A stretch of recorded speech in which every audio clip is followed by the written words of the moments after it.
Hello again everybody, it's Mel from Stocksbridge Guitar Tech and I'm here with part 5 of my 6-part little mini-series on lead guitar concepts. Now, a few people have said to me, how do you start a lead guitar solo? It seems to be one of the hardest things for beginners, is knowing how to start a lead guitar solo. So I thought today I'd just show you some very quick and easy little tricks to get your lead guitar solo off to a good start. These are being used thousands and thousands of times. I'm sure you'll have heard many of them in that little introduction I played there. So I'll show you how to play a few of these, and that should get you started. Once you get started and you get into it, things start to flow. The more you do it, the better you become. So that's what today's lesson is going to be. It's going to be quite a quick one, this one. I'm just going to show you how to get started in the key of A minor. So I'm just using basically the A minor pentatonic scale here. I'm not using the blues scale really, not using the major pentatonic. It's just going to be A minor pentatonic so that you can practice along to an A minor pentatonic backing track or loop.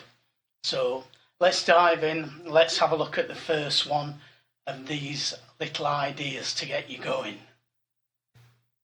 Probably the easiest way to start a lead guitar solo is to just use a bend. Now you can either bend, for example, the 7 up to the root,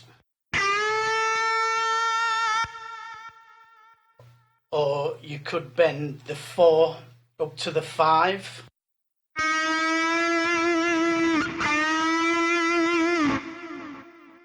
Either of those will work.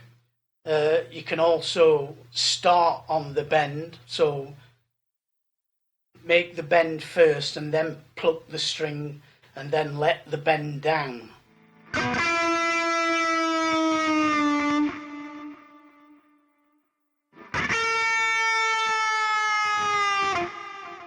That's another good way to start. It's a very easy way to start. So if you're playing something in an A minor, you can just start with something like that.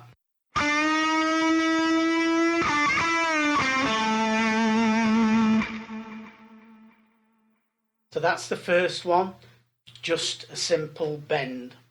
The second one is to use a slide, and again we can slide really up to the root or up to the 5th again, or we can do a little mini bar. I like to call this the Chuck Berry style, so we can bar the 2 high strings and go from the 7 to the root.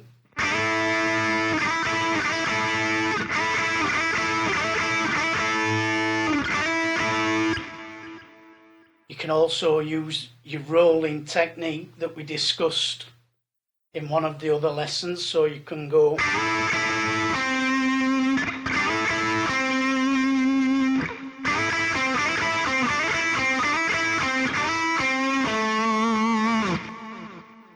so you can use those. You can also do that on the 2nd and 3rd strings if you wanted to, so you could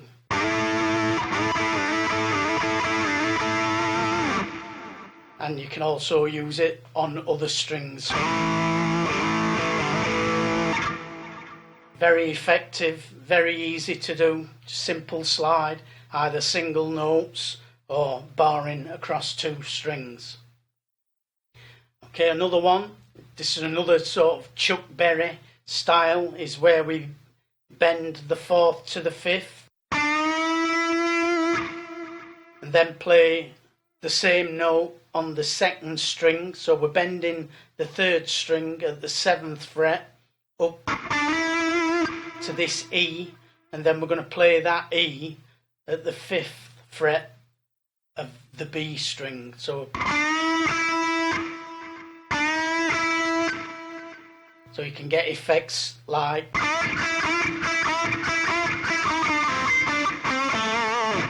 or you can go one further and take it onto the high E string.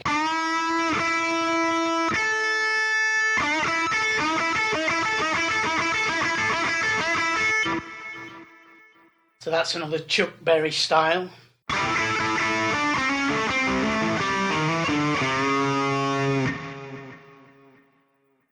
So that again, just bend 4th to the 5th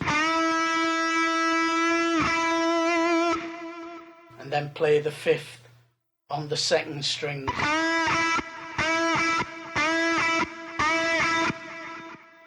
Or you can just go straight to the high E.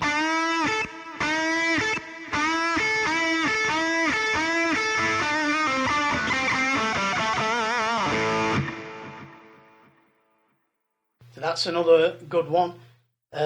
Another good one is an overbend. So for example, we could bend here.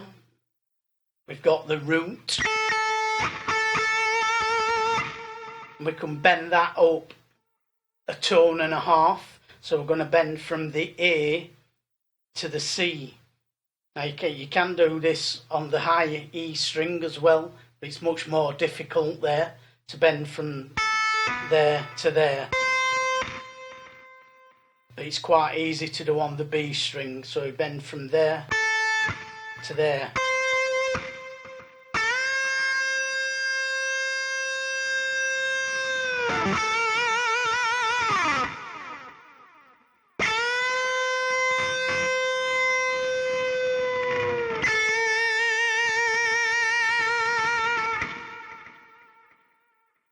So they work well to get a solo started, so you can bend up and then come back down to the root.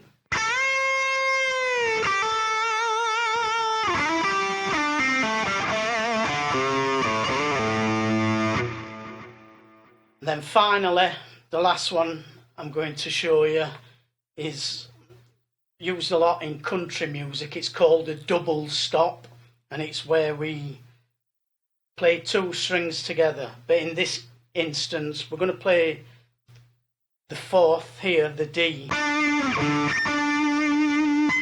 We're also going to play the G, the 7th. But then what we're going to do is we're going to bend that 4th up to the 5th, but keep the G as it is. So we're just bending the 3rd string, and we're keeping this G on the 2nd string held down at the 8th fret, and we're just going to bend that G string from D to E whilst playing the G there as well.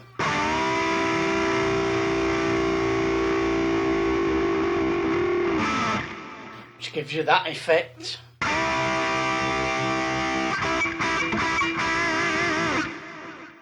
That's a great little trick. I use these all the time, and you can use them again on different strings all over the neck, but that's the basic concept, is you're going to bend one string and keep the other string steady.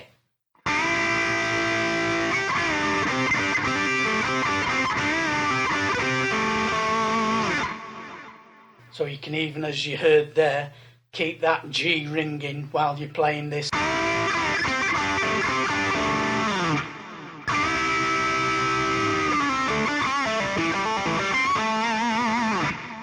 Of course you don't have to, you can just start your solo like that.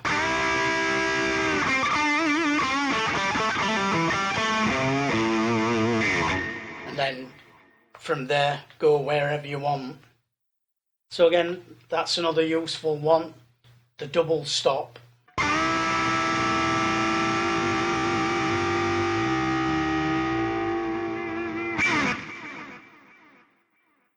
So you've got slides.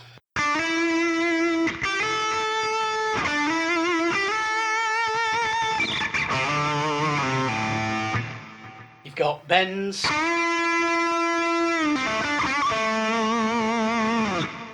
You've got double slides.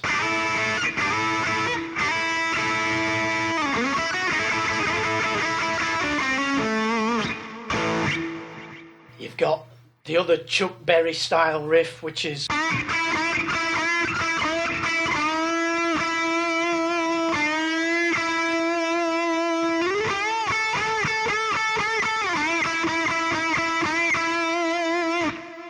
again, you can move these around, use them in different keys. You've got the same sort of thing, but incorporating the high E as well.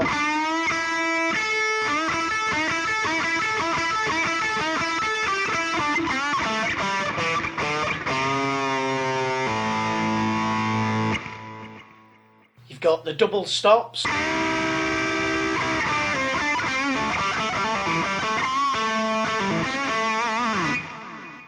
You've got the overbend.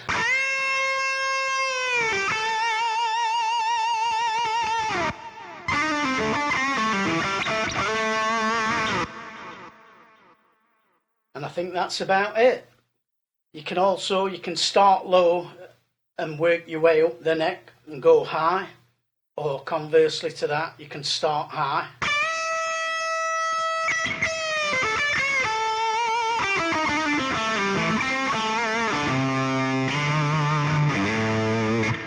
Start high and go low. I'll start somewhere in the middle, go down, start somewhere in the middle, go up.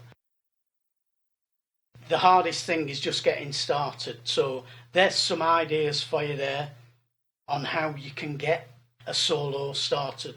So practice some of those techniques. Just stay in A minor pentatonic to begin with, and then you can expand and start putting in your blues scale, major pentatonic scale, and normal major scale, normal minor scale, and modal scales even.